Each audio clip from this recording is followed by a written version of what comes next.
Hello दोस्तों, मैं दिनेश की और आप सबका स्वागत है न्यूज़ टाइम के अंदर। उत्तर प्रदेश में जिला पंचायत प्रमुख के चुनावों में जो इलेक्टेड पंचायत प्रमुख होते हैं वो उनका चुनाव करते हैं। आप यकीन नहीं मानेंगे, भारतीय जनता पार्टी को टोटल मिला के 20-25% सीटें मिली उत्तर प्रदेश में, लेकिन करीब 75 डिस्ट्रिक्ट्स में से मोर देन 60 डिस्ट्रिक्ट्स के जो अध्यक्ष बने हैं वो बीजेपी के बने हैं। और सुनने में ये आया कि कई जगह तो जो जिला अध्यक्ष को जो प्रस्तावित करने वाले कैंडिडेट थे उनको भी डिटेन कर लिया गया, कई जगह धमकाया गया भारतीय जनता पार्टी के लोगों के द्वारा, कई जगह उनको धमका कर बताया गया कि आप चुनाव नहीं लड़ सकते जिला अध्यक्ष का।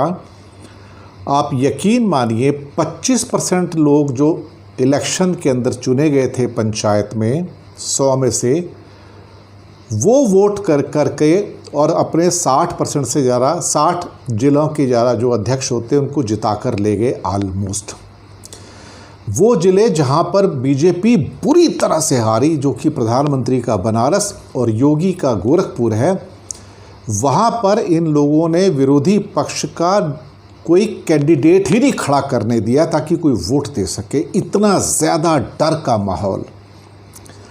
आप यकीन नहीं मान सकते कि जिस माहौल के अंदर ये चुनाव करवाए जा रहे हैं, क्योंकि 2022 का इलेक्शन जीतना है 6 महीने के बाद, और जिस हिसाब से उनके अंदर खौफ फैलाया गया है, अब ये खबरें निकल कर आ रही हैं।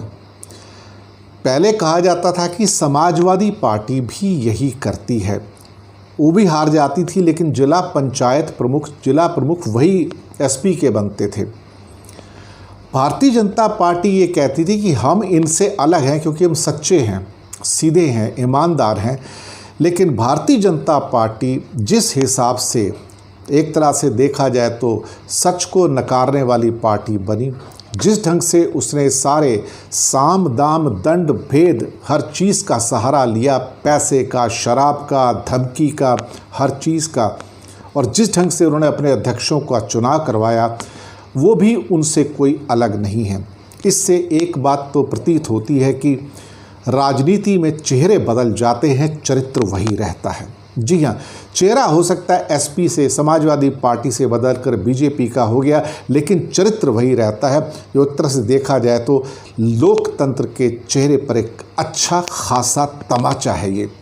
इससे ज़्यादा आप क्या कहेंगे।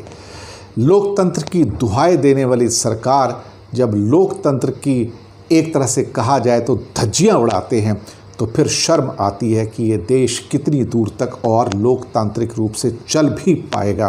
क्योंकि जिसकी जड़ें कमज़ोर हों, जिसकी संस्थाएं, इंस्टीट्यूशंस कमज़ोर हो जाएं, जहां पर एक किस्म से देखा जाए तो जो राज है उन लोगों का जिनके हाथ में पैसा है, सत्ता है, हर किस्म की शक्ति है, पुलिस केस करने की शक्ति है, धमकाया इस हद तक जा रहा है कि उनको यूएपीए नेशनल सिक्योरिटी एक्ट में अंदर कर देंगे, केस डाल देंगे।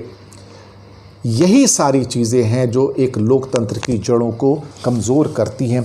यही वो चीज़ें हैं जहाँ पे भारत देखा जाए तो अब पार्ट डेमोक्रेसी, या जिसे क्या कहा जाता है वीडैम की रिपोर्ट के हिसाब से इलेक्टोरल ऑटोक्रेसी है, यानी कि चुनी हुई डिक्टेटरशिप है।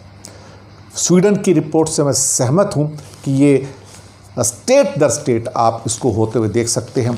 इससे आप देख सकते हैं कि भारत का लोकतंत्र लचर लोकतंत्र है, एक किस्म का कमज़ोर लोकतंत्र है। फिर से कुछ लोगों के हाथ में जो सत्ता आई है उनका लोकतंत्र है।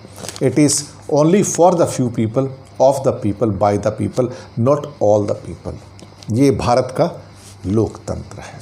शुक्रिया।